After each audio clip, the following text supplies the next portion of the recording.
దానికంటే నాకు ఏరే సంతోషం ఏముందని మిమ్మల్ని అడుగుతున్నా. అన్నదాత ఎప్పుడు కూడా సుఖీ భవ, రైతే రాజు కావాలి. అందుకని ఈరోజు ఎన్ని కష్టాలన్నా ఉండేయండి, ఆ కష్టాలు నా వరకే పరిమితం. మీరు మాత్రం సుఖ సంతోషాలతో ఉండాలనేది నా ఆకాంక్షని మరొకసారి విజ్ఞప్తి చేస్తున్నా. ఎన్నికల కంటే ముందు అరాచక పాలన, రాక్షస పాలన, విధ్వంస పాలన, మా తమ్ముడు సైకో పాలన అంటున్నాడు. అవును, అందరినీ ఇబ్బంది పెట్టారు, వాళ్ళు ఆనందపడ్డారు. డబ్బులు వచ్చేసాయి, అకౌంట్లో డబ్బులు వచ్చాయి. మా తమ్ముడు తెలివి అకౌంట్ ఇక్కడి నుంచి చెక్ చేసుకుని అవసరమైతే ఇక్కడి నుంచే ఎవరికి ఇవ్వాలనో వాళ్ళకు ట్రాన్స్ఫర్ కూడా ఒక క్లిక్ తో చేసేస్తాడు. అది ఈ రోజు యొక్క టెక్నాలజీ ప్రభావం. నేను ఎన్నికల కంటే ముందు ఒక మాట చెప్పాను. ఆ రోజు మీకు చెప్పింది అభివృద్ధి చేస్తాను. అభివృద్ధి తెలిసిన పార్టీ తెలుగుదేశం పార్టీ. సంక్షేమం చేస్తాం. సంక్షేమానికి నాంది పలికిన వ్యక్తి నందమూరి తారక రామారావు. Party Telugu Desam party. ఈరోజు నేను కష్టపడుతున్నాను. నా కష్టం కొంతమంది కోసం కాదు, రాష్ట్రంలో ఉండే ప్రతి ఒక్కరికి న్యాయం చేయాలి. మీ ముఖంలో ఆనందం చూడాలి, మీ జీవన ప్రమాణాలు పెరగాలి. కంటిన్యూగా నిరంతరం మిమ్మల్ని ఎంపవర్ చేసే దిశగా ముందుకు తీసుకుపోతా. అందుకే ఎన్నికల్లో మీరు చూస్తే మొట్టమొదటిసారిగా రాష్ట్రంలో జనసేన అధ్యక్షుడు పవన్ కళ్యాణ్ గారు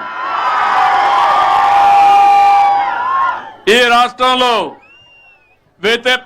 ప్రభుత్వ వ్యతిరేక ఓటు చీలకూడదని ఒక మంచి భావంతో ముందుకొచ్చి ఆ రోజు పొత్తుకు నాంది పలికారు. ఆ తర్వాత బీజేపీ జాతీయ పార్టీ రెండోసార్లు అధికారం ఉన్నారు, మూడోసారిలో అధికారానికి వచ్చారు, నాలుగోసారి కూడా వస్తారు. అందుకనే వాళ్ళు ముందుకొచ్చి మన రాష్ట్రంలో పొత్తు పెట్టుకోవాలంటే రాష్ట్ర ప్రయోజనాలు దృష్టిలో పెట్టుకుని ఆ రోజు మనం పొత్తు పెట్టుకున్నాం.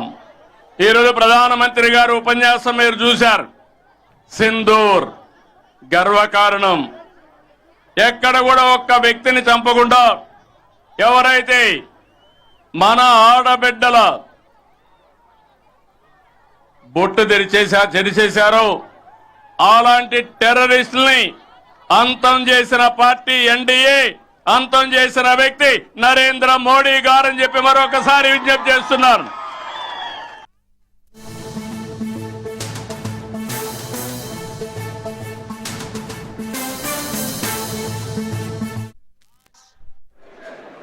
भारतीय जनता पार्टी नरेंद्र मोदी जी के नेतृत्व में संविधान खतरा में है, आरक्षण हटाने के लिए कोशिश कर रहा है।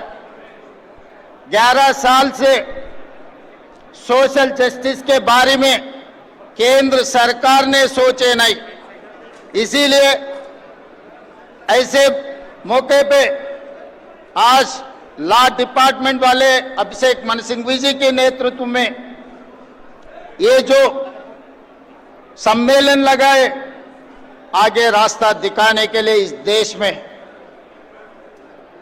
सोशल जस्टिस के लिए हम लोग एक कार्याचरण लेके आगे जाने के लिए हम लोग कोशिश कर रहे हैं।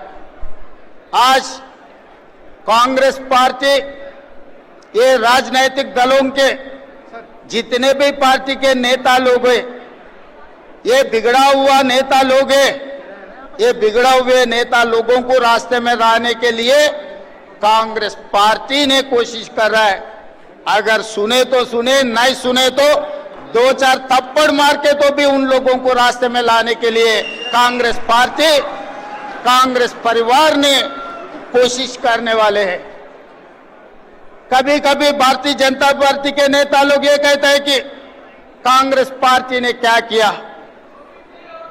मैं बीजेपी नेता लोगों को मैं ये याद दिलाना चाहता हूं, कांग्रेस पार्टी ने 140 साल पहले 140 करोड़ जनता को आजाद दिलवाने के लिए अंग्रेजियों को हराने में पहले कदम उठाए। अंग्रेजियों को हरा देके इस देश को आजादी दिलवाया कांग्रेस पार्टी ने। जब आतंकवादियों से बगल के राज्य पाकिस्तान से जब खतरा आए, तब इंदिरा जी ने पाकिस्तान के ऊपर वार डिक्लेयर कर देके पाकिस्तान को उस वार में हरा देके पाकिस्तान को 2 टुकड़े करवा देके काली माता का नाम निभाया इंदिरा जी ने इस देश में। जिस दिन इस देश खतरा में था, उस दिन महात्मा गांधी जी ने शहीद होकर इस देश को बचाए, आतंकवादियों से बचाए। जिस दिन इस देश में आतंकवादियों का खतरा थे, उस दिन इंदिरा जी ने इस देश के लिए शहीद होकर आतंकवादियों को हरा देके इंदिरा जी ने इस देश को बचाए। और तीसरी बार इस देश आतंकवादियों के हाथ में खतरे में रहा तो राजीव गांधी जी ने शहीद होकर इस देश को बचाया, आतंकवादियों को हरा दिए इस देश में। यही नहीं, जब जब ब्रिटिशों को पाकिस्तानों को हरा दिए सो कांग्रेस पार्टी, आज नरेंद्र मोदी जी भारतीय जनता पार्टी को हराने के लिए कोई कम नहीं है। हमारे कांग्रेस पार्टी परिवार ने आने वाले चुनाव में बीजेपी और नरेंद्र मोदी जी को हरवाने के लिए कांग्रेस पार्टी पूरा कोशिश जारी रहेंगे। ఢిల్లీలో ఏఐసీసీ సమావేశంలో సీఎం రేవంత్ రెడ్డి మాట్లాడుతున్నారు. లైవ్ లో చూద్దాం. सिद्धरामैया जी, हिमाचल मुख्यमंत्री सुक्खू जी, गौरव गोगोई जी, दीपेंद्र हुड्डा जी, मोहम्मद अली खान जी, CWC members, member of parliament Lok Sabha Rajya Sabha, विविध प्रदेशों के अध्यक्ष, कांग्रेस परिवार को तेलंगाना की ओर से मैं नमस्कार कहना चाहता हूं। कांग्रेस परिवार के सामने इतना अच्छा मंच पे मुझे बोलने के लिए मौका मिला। मैं अभिषेक मनु सिंघवी जी को धन्यवाद कहना चाहता हूं, क्योंकि बहुत कम मौके पे ऐसा मौका मिलेगा देश के बारे में, संविधान के बारे में, सोशल जस्टिस के बारे में, फ्रीडम के बारे में, डेमोक्रेसी एंड कॉन्स्टिट्यूशन के बारे में बोलने का बहुत कम मौका मिलेगा। इस समय पर मैं एक बात साफ कहना चाहता हूं, कांग्रेस पार्टी आजाद से पहले शुरुआत किए। आज जितने भी इस देश में चुनाव में लड़ रहा है, सत्ता में आकर केंद्र में राज्य में सरकार चला रहे, ये सब राजनीतिक दल कांग्रेस पार्टी आजाद दिलवाने के बाद ये शुरुआत हुए। जितने भी वो बीजेपी हो, बीआरएस हो, जेडीयू, बीजेडी हो, आरजेडी हो, कोई भी राजनीतिक दल आजाद आने के बाद शुरुआत हुए सो राजनीतिक दल आज चुनाव लड़ रहा है। मगर इनमें से हटकर एक ही पार्टी है, वो इंडियन नेशनल कांग्रेस। आजाद दिलवाने के लिए शुरुआत किए सो राजनीतिक दल कांग्रेस पार्टी ने। कांग्रेस पार्टी ने अंग्रेजों को हरा देके इस देश को आजाद दिलवाए, इस देश को संविधान दिए, इस देश में दलित आदिवासियों को आरक्षण दिए, इस देश में सोशल जस्टिस करने के लिए कांग्रेस पार्टी ने कोशिश कर रहा है। इसीलिए दूसरे पार्टियों का जैसा नहीं है कांग्रेस पार्टी। दूसरे राजनीतिक दल चुनाव लड़ना, जीते तो कुर्सी में बैठना, हार गए तो घर में बैठने का आदत है भारतीय जनता पार्टी से लेकर हर विपक्ष पार्टी का। मगर एक ही राजनीतिक दल चुनाव हारने दो, चुनाव जीतने दो, जनता के लिए, जनता के बीच में रहकर इस देश ప్రకాశం జిల్లాలో కాసేపట్లో అన్నదాత సుఖీభవ పథకం ప్రారంభించనున్నారు. లైవ్ లో చూద్దాం. बैंकों के इतने बड़े काम में हाथ बटाएं, उनको मदद करें और ज्यादा से ज्यादा लोगों को, जहां भी कैंप लगता है उस इलाके के लोगों को इस अभियान से जोड़े। साथियों, आज महादेव की नगरी में विकास और जन कल्याण के इतने काम हुए। शिव का अर्थ ही होता है, शिव का मतलब ही है कल्याण। लेकिन शिव का एक रूप और भी है, शिव का एक रूप तो कल्याण है, शिव का दूसरा रूप है रुद्र रूप। सामने जब आतंक और अन्याय होता है तब हमारे महादेव रुद्र रूप धारण करते हैं। ऑपरेशन सिंदूर के दौरान दुनिया ने भारत का यही रूप देखा है। भारत पर जो वार करेगा वो पाताल में भी नहीं बचेगा। लेकिन भाइयों बहनों, दुर्भाग्य से ऑपरेशन सिंदूर की सफलता पर हमारे देश के कुछ लोगों को भी पेट में दर्द हो रहा है। ये कांग्रेस पार्टी और उनके चेले चपाटे, उनके दोस्त इस बात को पचा नहीं पा रहे कि भारत ने पाकिस्तान के आतंकी ठिकानों को तबाह कर दिया। मैं मेरे काशी के मालिकों से पूछना चाहता हूं, भारत की ताकत से आपको गर्व होता है कि नहीं होता है? ऑपरेशन सिंदूर से गर्व होता है कि नहीं होता है? आतंकियों के ठिकानों को नष्ट करने का आपको गर्व होता है कि नहीं होता है? साथियों, आपने वो तस्वीरें देखी होगी कैसे हमारे ड्रोन्स, हमारे मिसाइल्स ने सटीक वार करके आतंक के हेडक्वार्टर्स को खंडहर बना दिया। पाकिस्तान के कई सारे एयरबेस तो आज भी आईसीयू में पड़े हैं।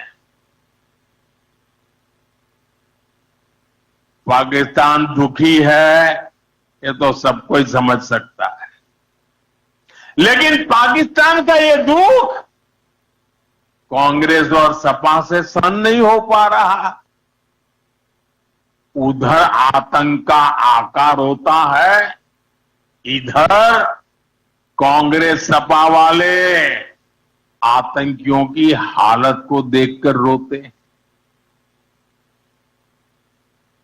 साथियों, कांग्रेस हमारी सेनाओं के पराक्रम का लगातार अपमान कर रहे। कांग्रेस ने ऑपरेशन सिंदूर को तमाशा कहा है। आप मुझे बताइए, सिंदूर कभी भी तमाशा हो सकता है क्या? हो सकता है क्या? क्या सिंदूर को तमाशा को क्या लगना था? हमारी सेना का पराक्रम और बहनों के सिंदूर का बदला। రైట్ ఇందిరా పార్క్ దగ్గర బీజేపీ మహాధర్నాలో బీజేపీ రాష్ట్ర అధ్యక్షులు రామచంద్రరావు మాట్లాడుతున్నారు. లైవ్ లో చూద్దాం. ఒక ఆలోచన ఆర్టికల్ 243D ప్రకారము స్థానిక ఎన్నికలు రాష్ట్ర ప్రభుత్వాలకి అధికారం ఉంటుంది, హక్కు ఉంటుంది. మరి మీకు ఈ రాజ్యాంగమైన హక్కు మీకు ఉన్న తర్వాత మీరు ఈరోజు మీ యొక్క బాధ్యతని నిర్వహించకుండా మీ యొక్క బాధ్యతని, మీ తప్పిదాన్ని, మీ వైఫల్యాన్ని ఈరోజు కేంద్రం మీద మీరు తోసే ప్రయత్నం చేస్తూ ఉన్నారు. మీరిచ్చింది మాట 42% అనేది, మీరిచ్చింది మాట ఆ రోజు బీసీ డిక్లరేషన్లో కేంద్ర ప్రభుత్వంకు సంబంధం లేనటువంటి విషయాన్ని మీరు తీసుకొచ్చి రావడం జరిగింది. ఇక్కడ మీరు తీసుకొచ్చినటువంటి బిల్లుని మీరు అమలు పరచాలి, కానీ మా మీద చూస్తే ఎట్లా? రేవంత్ రెడ్డి గారు, మీకు చేతకాతకపో చెప్పండి. మీరు ఈ యొక్క సందర్భంగా ఈ యొక్క రాష్ట్ర బీసీలకు క్షమాపణ కోరాలి. మీరు 42% బీసీలలో మీరు 42% కాదు, కేవలం 32% మాత్రమే ఈరోజు ఇస్తా అని చెప్తా ఉన్నారు. 10% ఎంఐఎం ఇద్దరు సోదరుల ఒత్తిడి మీద ముస్లింలకు మీరు రిజర్వేషన్ ఇస్తా అంటున్నారు.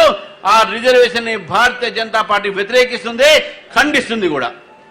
ఈరోజు నిజంగా కూడా మీకు నిజంగా బీసీల మీద ప్రేమ అయితే ఆ 10% ఏదైతే ముస్లింలకు రిజర్వేషన్ పెట్టారో అది మీరు ఎత్తేయాల్సినటువంటి అవసరం ఉంది మిత్రులారా. ఈరోజు భారతీయ జనతా పార్టీ ఈరోజు మమ్మల్ని మీరు ప్రశ్నిస్తా ఉన్నారా?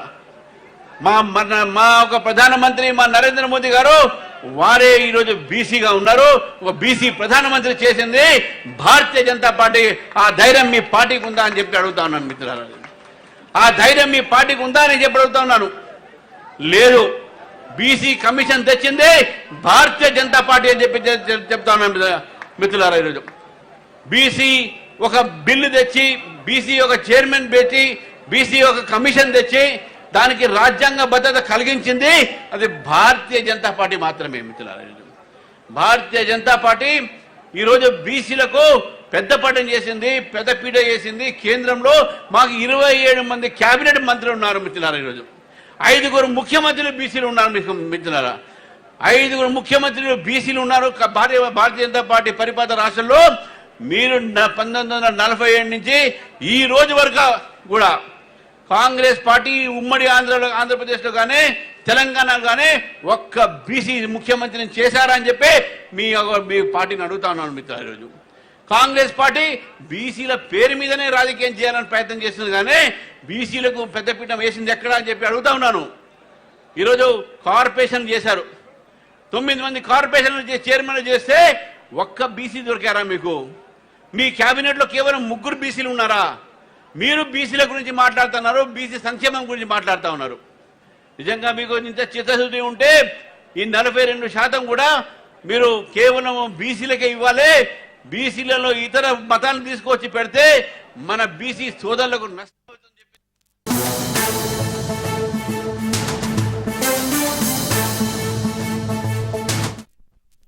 రైట్ బ్రేకింగ్ చూస్తున్నాం. సృష్టి కేసులో దర్యాప్తును పోలీసులు వేగవంతం చేశారు. కేసులో A3, A6 నిందితులను పోలీసులు కస్టడీకి తీసుకున్నారు.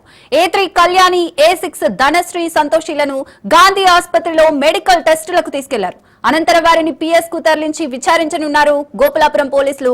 ఇప్పటికే పోలీసుల కస్టడీలో నమ్రత ఉండగా ఆమెతో పాటు కళ్యాణి, సంతోషిలను ప్రశ్నించనున్నారు. ఎంతమంది పిల్లలను తీసుకువచ్చారన్న అంశంపై ఆరా తీస్తున్నట్లుగా తెలుస్తోంది.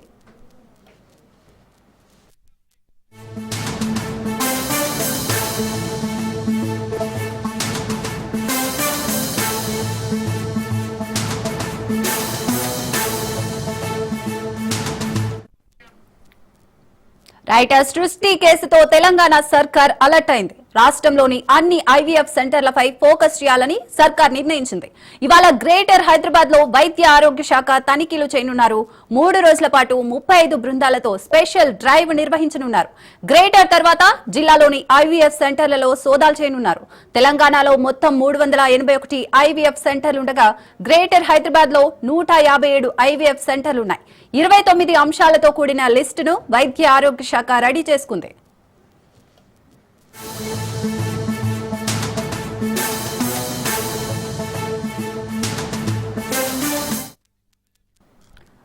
రైట్. సృష్టి కేసుతో తెలంగాణ సర్కార్ అయితే అలర్ట్ అయింది. దీనికి సంబంధించి మరింత సమాచారం మా ప్రతినిధి రత్నకుమార్ లైవ్ లో అందిస్తారు. రత్న,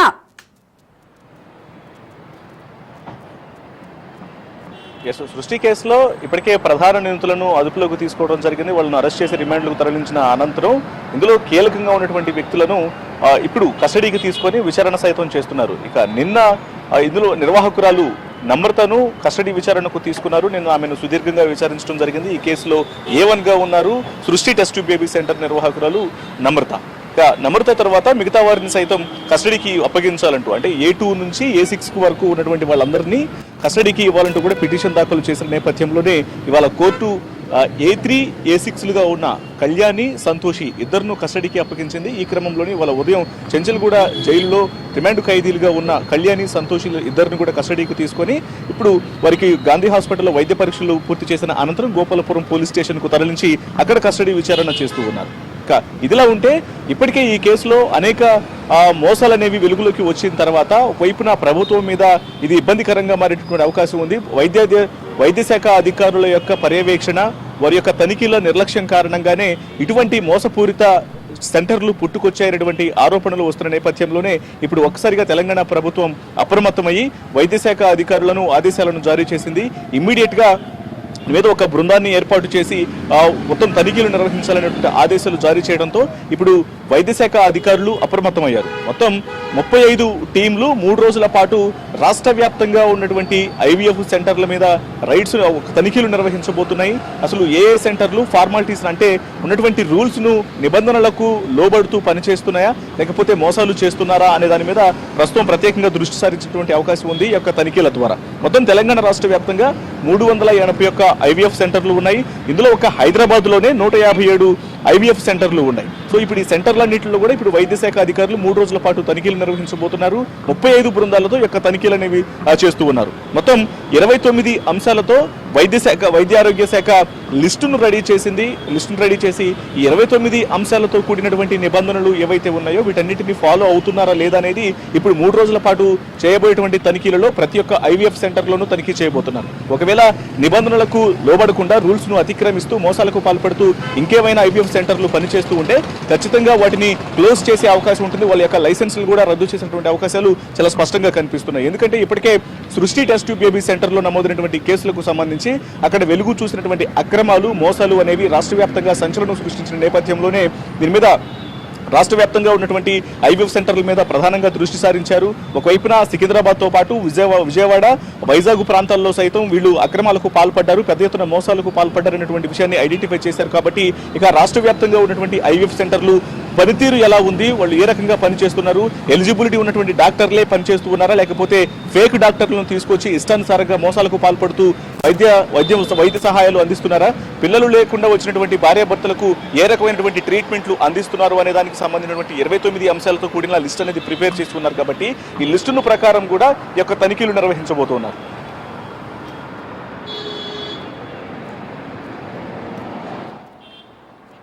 రత్న, A3గా కళ్యాణి అలాగే A6 ధనశ్రీని అయితే అదుపులోకి తీసుకున్నట్టుగా తెలుస్తోంది. ఇంకా ఎంతమంది ఉండే ఛాన్స్ ఉంది? వీళ్ళు ఎంతమంది పిల్లల్ని నమ్రతకి అప్పచెప్పినట్లు లెక్కలున్నాయంటారు? ఇప్పటికే ఈ కేసులో A1 గా ఉన్న నమ్రత అంటే సృష్టి టెస్ట్ బేబీ సెంటర్ నిర్వాహకురాలు నమ్రతను కస్టడీకి తీసుకోవడం జరిగింది. కస్టడీకి తీసుకుని నిన్న ఆమెను విచారించారు. ఈమెతో పాటు ఇప్పటి వరకు 7గురిని అరెస్ట్ చేసి రిమాండ్కు తరలించారు. A1 గా నమ్రత ఉన్నారు, A2 గా ఆమె యొక్క కుమారుడు జయంత్ కృష్ణ ఉన్నారు, ఇక A3 గా కళ్యాణి, A4, A5, A6 గా ఆమెకు సహకరించినటువంటి ఇతర టెక్నీషియన్స్, ఆమె దగ్గర పనిచేసిన మేనేజర్లు. ఇందులో ధనశ్రీ, సంతోషి అలాగే కళ్యాణి ఇద్దరు కూడా ఆ అమౌంట్ అంటే ఇక్కడ నుంచి వాళ్ళు వైజాగ్ లో పనిచేస్తున్నటువంటి వ్యక్తులుగా ఐడెంటిఫై చేయడం జరిగింది. ఇందులో కళ్యాణి ప్రధానంగా ఎప్పుడైతే రాజస్థాన్ కు చెందిన సోనియా దంపతులు వచ్చి తాము పిల్లలను సరోగసీ ప్రాసెస్ ను రిఫర్ చేసి DNA మ్యాచ్ కానటువంటి అంటే వేరొకరి పిల్లలను తీసుకొచ్చి తమకు అప్పగించారనేటువంటి విషయం మీద గోపాలపురం పోలీసులకు కంప్లైంట్ చేసిన తర్వాత ఇందులో కళ్యాణ్ అనేటువంటి మహిళ యొక్క పాత్ర అనేది చాలా కీలకంగా ఉన్నట్టు గుర్తించడం జరిగింది. ఎందుకంటే వీళ్ళ దగ్గర సోనియా దంపతులు, రాజస్థాన్ కు చెందిన సోనియా దంపతుల దగ్గర దాదాపు 30 లక్షల రూపాయలను వసూలు చేసినప్పుడు కొన్ని నెలల పాటు దాదాపు సంవత్సర కాలం పాటు ఈ 30 లక్షల రూపాయలను వాళ్ళ దగ్గర నుంచి పెద్ద ఎత్తున కలెక్ట్ చేశారు. 15 లక్షల రూపాయలను చెక్ రూపంలోను, 15 లక్షల రూపాయలను ఆన్లైన్ ఆఫ్లైన్ పేమెంట్ల ద్వారా తీసుకోవడం జరిగింది. ఈ ప్రాసెస్ లో కొన్నాళ్ళు కళ్యాణి కూడా వీళ్ళ దగ్గర నుంచి డబ్బులు వసూలు చేసినటువంటి లిస్ట్ లో ఉంది కాబట్టి సో ఈమె ఇంకా ఎంతమంది దగ్గర ఇలా అమౌంట్ ను వసూలు చేశారు, మొత్తం ఎంతమందిని మోసాలకు గురి చేశారనేటువంటి పూర్తి ఇన్ఫర్మేషన్ రావాలంటే కళ్యాణిని కస్టడీకి తీసుకొని విచారిస్తే తెలుస్తుంది. కాబట్టి ఇప్పుడు కళ్యాణిని కస్టడీకి తీసుకున్నారు. మరోవైపు ఇందులో మేనేజర్గా వ్యవహరించిన ధనశ్రీ, సంతోషిని కస్టడీకి తీసుకోవడం జరిగింది. ప్రస్తుతానికి ఇవాళ A3, A6లుగా ఉన్న ఇద్దరిని కస్టడీకి తీసుకున్నారు. ఇక ఎల్లుండి సోమవారం రోజున మిగతా ఎవరైతే A2గా ఉన్నటువంటి వ్యక్తి, A4, A5లను కూడా కస్టడీకి తీసుకున్నటువంటి అవకాశాలు ఉంటాయి. ముఖ్యంగా A2గా ఉన్న నమ్రత కొడుకు జయంత్ కృష్ణ యొక్క కస్టడీ విచారణ అనేది కీలకం కాబోతుంది. ఎందుకంటే టోటల్ గా సృష్టి టెస్ట్ ట్యూబ్ బేబీ సెంటర్ లో జరిగినటువంటి మోసాలకు సంబంధించి పూర్తిగా ట్రాన్సాక్షన్స్ అన్ని కూడా, ఫైనాన్షియల్ కార్యకలాపాలన్నీ కూడా జయంత్ కృష్ణయ్య చేయటం, పైగా ఎవరైనా తాము మోసపోయామని గ్రహించి వచ్చి వాళ్ళని నిలదీసినప్పుడు తాను అడ్వకేట్ అని చెప్పి ఇబ్బందులకు గురి చేశాడు, వాళ్ళనే భయభ్రాంతులకు గురి చేసినటువంటి ఘటనలను కూడా పోలీసులు ఐడెంటిఫై చేశారు. కాబట్టి వీటన్నిటి మీద విచారించినటువంటి అవకాశాలు ఉన్నాయి జయంత్ కృష్ణను. మొత్తానికి ఇందులో ఇప్పటి వరకు A1 నుంచి A6గా ఎంతమంది ఎవరెవరినైతే అదుపులోకి తీసుకోవడం జరిగిందో మొత్తం 7గురిని కస్టడీకి తీసుకొని A7 వరకు వాళ్ళని విచారిస్తే ఇంకా ఎవరెవరి ప్రమేయం ఉందనేది కూడా బయటకు వచ్చేటువంటి అవకాశాలు ఉంటాయి. వీరితో పాటు గాంధీ హాస్పిటల్లో పనిచేస్తున్న సదానందం అనేటువంటి ఎనెస్థీషియా డాక్టర్ యొక్క ప్రమేయాన్ని కూడా గుర్తించారు. కాబట్టి అతని యొక్క ప్రమేయం ఎంతవరకు ఉందనేది కూడా ఈ కస్టడీ విచారణలో వెలుగులోకి వచ్చేటువంటి అవకాశాలు ఉంటాయి. రైట్, థ్యాంక్ యూ రత్న.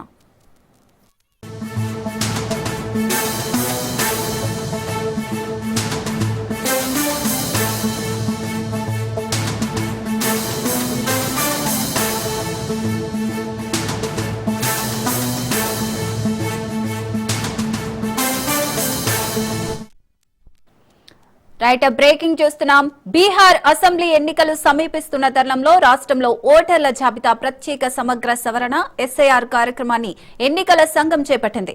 ఈ ప్రక్రియ ముగిసిన నేపథ్యంలో దీనికి సంబంధించిన ముసాయిదా జాబితాను ఈసీ ఇటీవల విడుదల చేసింది. ఈ జాబితాలో దాదాపు 65 లక్షల మంది ఓటర్లను చేర్చలేదని వెల్లడించింది.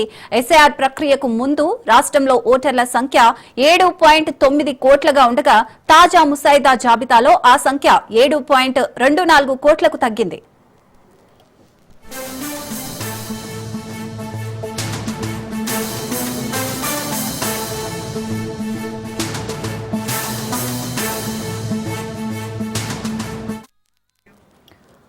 రాజధాని పాట్నాలో అత్యధికంగా 3.95 లక్షలు, మధుబనిలో 3.52 లక్షలు, ఈస్ట్ చంపారన్లో 3.16 లక్షలు, గోపాల్గంజ్ లో 3.10 లక్షల మంది ఓటర్లు సంబంధిత ధృవపత్రాలు సమర్పించకపోవడంతో వారిని ఈ జాబితాలో చేర్చలేదని ఈసీ తెలిపింది. మొత్తం జాబితాలో 22.34 లక్షల మంది ఓటర్లు మరణించారని, 36.28 లక్షల మంది ఇతర ప్రాంతాలకు తరలి వెళ్లడం లేదా ఆయా చిరునామాల్లో లేరని ఈసీ గుర్తించింది.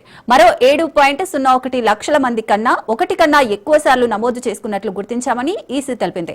ఓటర్ ముసాయిదా జాబితాను ఆన్లైన్లో అందుబాటులో ఉంచిన ఈసీ ఎవరికైనా అభ్యంతరాలు ఉంటే సెప్టెంబర్ 1లోగా తెలియజేయవచ్చని పేర్కొంది. అనంతరం ఓటర్ల తుది జాబితాను ఈసీ ప్రచురించనుంది.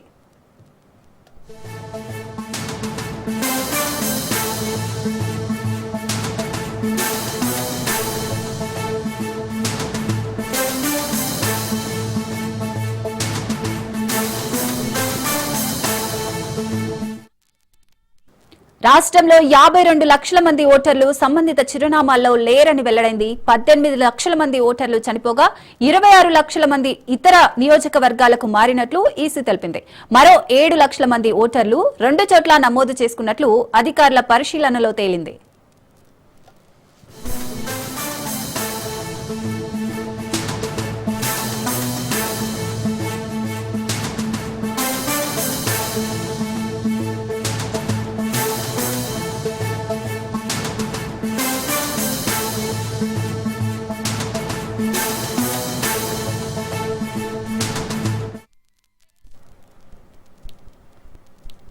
రైట్. రష్యా నుంచి ఇకపై భారత్ ఆయిల్ కొనుగోలు చేయకపోవచ్చని అమెరికా అధ్యక్షుడు డొనాల్డ్ ట్రంప్ చేసిన వ్యాఖ్యలను భారత ప్రభుత్వ వర్గాలు తోసిపుచ్చాయి. చమురు కొనుగోలు విషయంలో దేశ ప్రయోజనాలకు అనుగుణంగా నిర్ణయం తీసుకుంటామని, ఎవరి ఒత్తిడికి తలొగ్గేది లేదని స్పష్టం చేశాయి. ట్రంప్ చెప్పినట్లుగా భారత చమురు సంస్థలు రష్యా నుంచి దిగుమతులను నిలిపివేయలేదని క్లారిటీ ఇచ్చాయి. భారత ఆయిల్ కంపెనీలు రష్యా నుంచి ఇంధనం దిగుమతి చేసుకుంటున్నాయని ప్రభుత్వ వర్గాలు వెల్లడించాయి.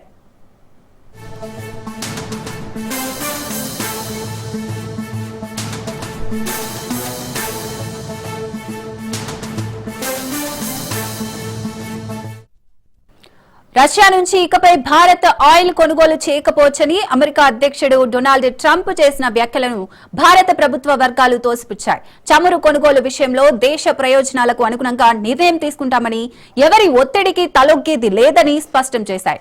ట్రంప్ చెప్పినట్లుగా భారత చమురు సంస్థలు రష్యా నుంచి దిగుమతులను నిలిపివేయలేదని క్లారిటీ ఇచ్చాయి. భారత ఆయిల్ కంపెనీలు రష్యా నుంచి ఇంధనం దిగుమతి చేసుకుంటున్నాయని ప్రభుత్వ వర్గాలు వెల్లడించాయి.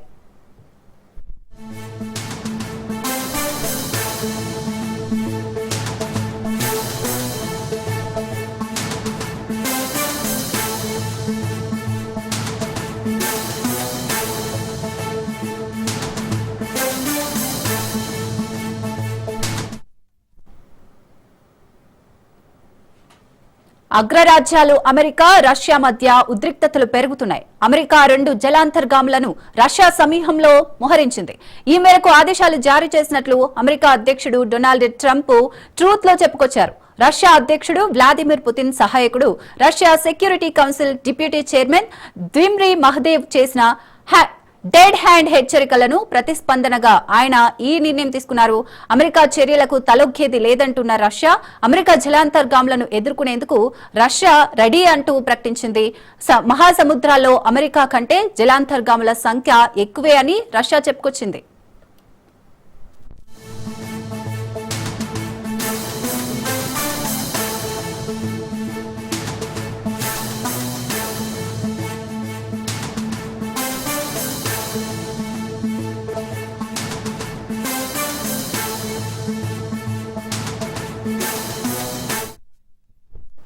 అగ్రరాజ్యాలు అమెరికా, రష్యా మధ్య ఉద్రిక్తతలు పెరుగుతున్నాయి. అమెరికా 2 అణు జలాంతర్గాములను రష్యా సమీపంలో మోహరించింది. ఈ మేరకు ఆదేశాలు జారీ చేసినట్లు అమెరికా అధ్యక్షుడు డొనాల్డ్ ట్రంప్ ట్రూత్ లో చెప్పుకొచ్చారు. రష్యా అధ్యక్షుడు వ్లాదిమిర్ పుతిన్ సహాయకుడు, Russia security council deputy chairman Dmitry Medvedev చేసిన డెడ్ హ్యాండ్ హెచ్చరికలకు ప్రతిస్పందనగా ఆయన ఈ నిర్ణయం తీసుకున్నారు. అమెరికా చర్యలకు తలొగ్గేది లేదంటూ ఉన్న రష్యా, అమెరికా జలాంతర్గాములను ఎదుర్కొనేందుకు రెడీ అంటూ రష్యా ప్రకటించింది. మహాసముద్రాల్లో అమెరికా కంటే జలాంతర్గాముల సంఖ్య ఎక్కువే అని రష్యా చెప్పుకొచ్చింది.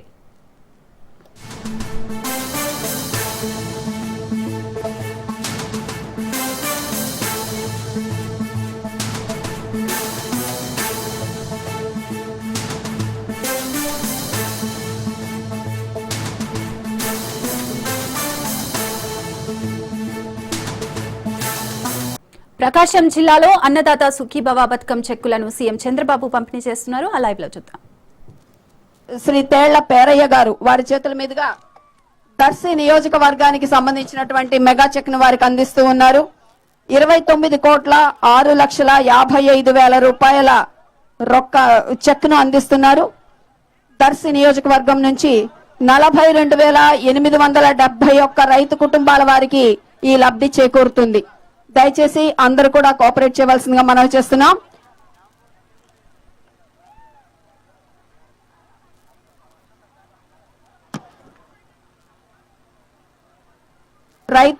రైతుకి మరి సాయం అందించడం కోసం అన్నదాత సుఖీభవ, అన్నం పెట్టిన అన్నదాత ఎల్లప్పుడూ చల్లగా ఉండాలనేటువంటి ఆకాంక్షతో అన్నదాత సుఖీభవ కార్యక్రమం తరఫున ఈ 2 మెగా చెక్కులను వారికి అందించడం జరిగింది.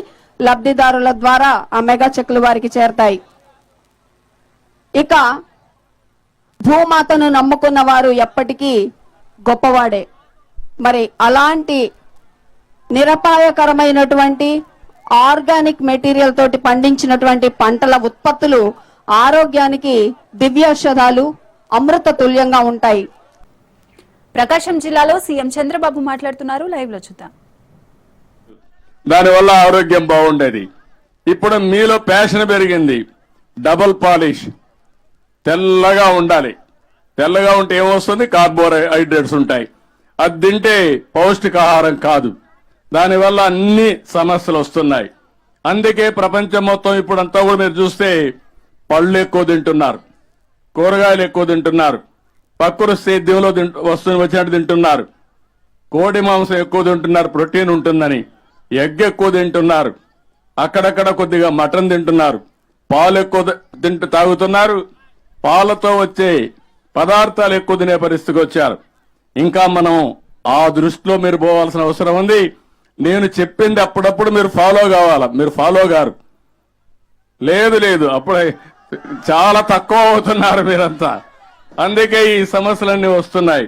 నేనేదైతే మీ అందరికీ చెప్తున్నానో నా ఆలోచన ఒకటే. 25 ఏళ్లకు మునుపు రైతు బిడ్డ ఐటీ ప్రొఫెషనల్ కావాలనుకున్నా, కూలీ చేసే వాళ్ళ పిల్లలు ఐటీ చదివించాలనుకున్నా. ఈ రోజు వీళ్ళు చదువుకొని మీ పిల్లలు కూడా మీ ఊర్లో చూస్తున్నారు. వేరే దేశాల్లో ఉన్నారా? డబ్బులు సంపాదించారా? దేనివల్ల? ఎవరు చెప్పారు? ఎవరు ప్రమోట్ చేశారు? మీరందరూ సెల్ ఫోన్లు వాడుతున్నారా? వాడుతున్నాం సార్. 25 ఏళ్ల ముందు సెల్ ఫోన్లు ఉన్నాయా? లేవు సార్. పాత రోజు జ్ఞాపకం చేసుకుని మీ ఇంట్లో ఒక ఇది ఉండేది. డబ్బులు ఉండే వాళ్ళకి ఒక ఫోన్ ఉండేది. అది BSNL public limited company, land phone. Phone చేస్తే వచ్చేది అప్పుడు మీకు. అప్పుడు లైట్నింగ్ కాల్ అని ఒక పేరు ఉండేది. అంటే 10 రెట్లు ఎక్కువ కడితే లైట్నింగ్ కాల్ ఇస్తామని వారానికి వచ్చేది. అవి చూసిన తర్వాత, పక్కన దేశాల్లో చూసిన తర్వాత టెక్నాలజీ పోతుందంటే ఆ రోజు పోరాడి ప్రధానమంత్రిగా ఉన్నటువంటి వాజ్పేయి గారిని మెప్పించి డీరెగ్యులేషన్ తీసుకొచ్చా. ఈ సెల్ ఫోన్లు వచ్చాయి. ఇప్పుడు సెల్ ఫోన్లు అందరికీ ఉన్నాయా? ఉన్నాయంటే చేలు పైకెత్తండి. అందరూ వాడుకుంటున్నారు. కానీ ఈ సెల్ ఫోన్ 2, మా పిచ్చిరెడ్డి లాంటి వాళ్ళైతే 2 ఫోన్లు పెట్టుకుంటున్నారు. అచ్చిరెడ్డి గారు లాంటి వాళ్ళు అందరూ ఒక విధంగా ఫ్రెండ్స్ ఒకటి పెట్టుకుంటారు, ఫ్యామిలీ మెంబర్స్ ఒకటి మాట్లాడుతూ ఉంటారు. అవసరం అయితే ఇప్పుడు అంతా కూడా ఎక్కువగా తెలివి ఎక్కువ సిగ్నల్ యాప్ లేకపోతే ఫేస్ టైం, మామూలు ఫోన్లో కూడా మాట్లాడడం లేదు. నేను అందుకనే మీ అందరినీ కోరుతున్నా, మీ ఫోన్లో ఉండే అన్ని విషయాలు ఉపయోగించుకోవడానికి మీరు తక్కువ ఉపయోగించుకుంటున్నారు. ఫోన్లో లైట్ ఉందా? ఉందా లేదా? జీపీఎస్ ఉందా? మీరు ఎక్కడ తిరుగుతున్నారో నేను చూడొచ్చు అమరావతిలో. అంటే ఎక్కడికి పోతున్నామో చూసే వ్యవస్థ వచ్చింది. అదే మరి వాట్సాప్ ఉందా? అదే మరి యాప్లు ఉన్నాయా? మీరు ఒక యాప్ పెట్టి మీ ఇంటికాడ ఇప్పుడు ఏసీ కావాలా, బాగా ఎండలో ఉన్నాం.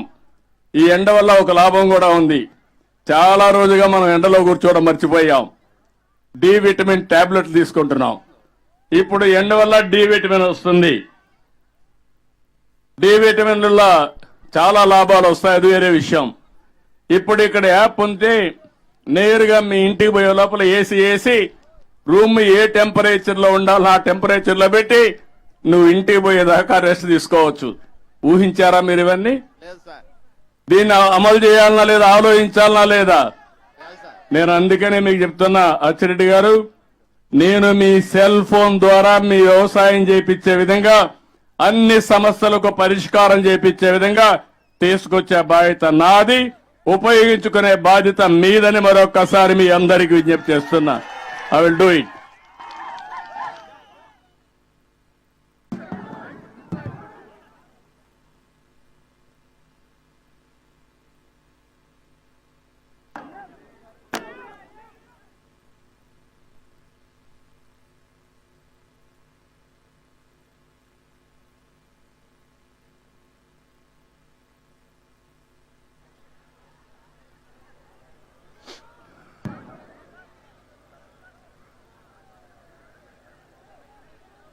Vedic, mic,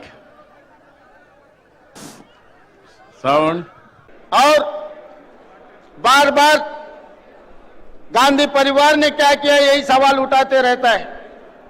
इस देश के लिए महात्मा गांधी जी ने शहीद हुए, इंदिरा जी ने शहीद हुए, राजीव गांधी जी ने शहीद हुए, जिस दिन यूपीए 1 जब कांग्रेस सरकार बनी तब प्रधानमंत्री बनाने के लिए श्रीमती सोनिया गांधी जी को सब गुजारिश किए, मगर she has sacrificed prime minister post, she has given to financial expert doctor Manmohan Singh को इस देश का प्रधानमंत्री बना देकर दुनिया में सबसे बड़ा ताकत की देश श्रीमती सोनिया गांधी बनाने के लिए मदद किए। उसके बाद राष्ट्रपति बनने का मौका मिले तो सोनिया जी ने राष्ट्रपति पद नहीं लिए, प्रणब दा को इस देश का राष्ट्रपति बना के सैक्रिफाइस का नमूना श्रीमती सोनिया गांधी जी है। और भैया राहुल गांधी जी ने, भैया राहुल गांधी के बारे में बीजेपी वाले बहुत कुछ कहते रहता है, मगर राहुल गांधी जी सैक्रिफाइस उन लोगों को समझ में नहीं आते, क्योंकि वो पार्टी जन्म लिया कुर्सी में बैठने के लिए। सैक्रिफाइस वो पार्टी को पता नहीं है। 2004 में अगर राहुल गांधी जी चाहे तो केंद्र मंत्री बनता था, 2009 में राहुल गांधी चाहे तो प्रधानमंत्री बनता था, मगर केंद्र मंत्री प्रधानमंत्री पदवी राहुल गांधी जी ने नहीं लिए, पार्टी सीनियर नेता लोगों को दिए, मगर पार्टी कार्यकर्ता बनकर राहुल गांधी जी ने काम कर रहे जनता के लिए। 25 साल से राहुल गांधी जी इस देश में गरीब लोगों के लिए, पिछड़े लोगों के लिए, दलित, आदिवासी, ओबीसी, सोशल जस्टिस के लिए इस देश में लड़ रहा है। मगर दूसरे तरफ देखो नरेंद्र मोदी जी 25 साल से वो कुर्सी छोड़ रहा ही नहीं।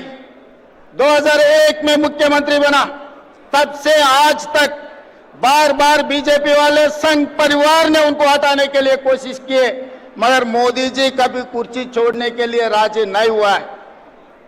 2 महीने पहला मैं देखा मोहन भगवत जी एक बयान दिए, 75 ईयर जिसका खत्म हो जाएंगे, 75 ईयर्स खत्म होते ही कुर्सी छोड़ना, मगर मोदी जी तैयार नहीं है 75 ईयर्स खत्म होने के बाद भी कुर्सी छोड़ने के लिए। रास्ता से अल्द्वानी जी को, मुरली मनोहर जी को हटा दिए 75 ईयर्स एक कंडीशन लगा देके। इसीलिए इस मंच से मैं संघ परिवार को राहुल गांधी जी के तरफ से एक बयान देना चाहता हूं, आप लोग नहीं हटा सकते मोदी जी को। मोदी जी को हटाने वाले राहुल गांधी है। आने वाले चुनाव में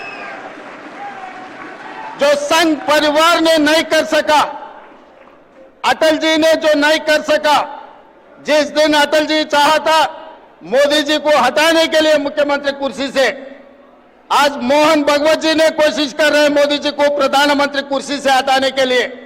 इन लोगों से नहीं होने वाले हैं, क्योंकि मोदी जी के वक्त मिस्टर निशिकांत दुबे जी ने बाहर आके ये कह दिया, बिना मोदी बीजेपी को 150 सीट से ज्यादा मिलने वाले नहीं है। निशिकांत दुबे जी याद रखो, आपके डायरी में लिख के रखो, मोदी जी के खिलाफ राहुल भैया ने आने वाले चुनाव लड़ने वाले हैं। आपको 150 से 1 सीट भी ज्यादा नहीं आने देंगे। हम पूरा कांग्रेस परिवार तैयार होकर, हम पूरे कांग्रेस परिवार तैयार होकर राहुल जी के नेतृत्व में इस देश में मोदी जी को हरा देंगे, मोदी जी को हटा देंगे।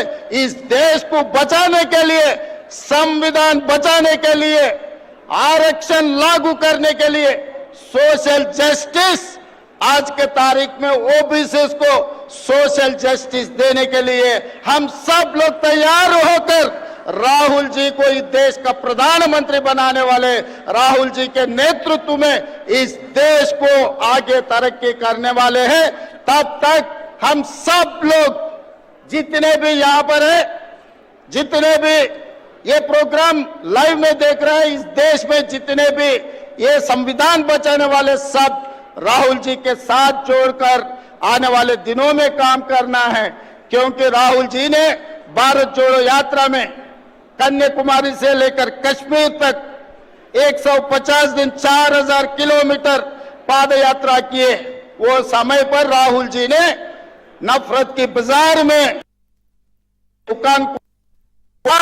तेलंगाना जनता ने राहुल जी को भरोसा किए, इसीलिए मोहब्बत की दुकान तेलंगाना में खोले, तेलंगाना में कांग्रेस सरकार बनाते हैं। हम लोग सोशल जस्टिस में जाति गणना करके दिखाए।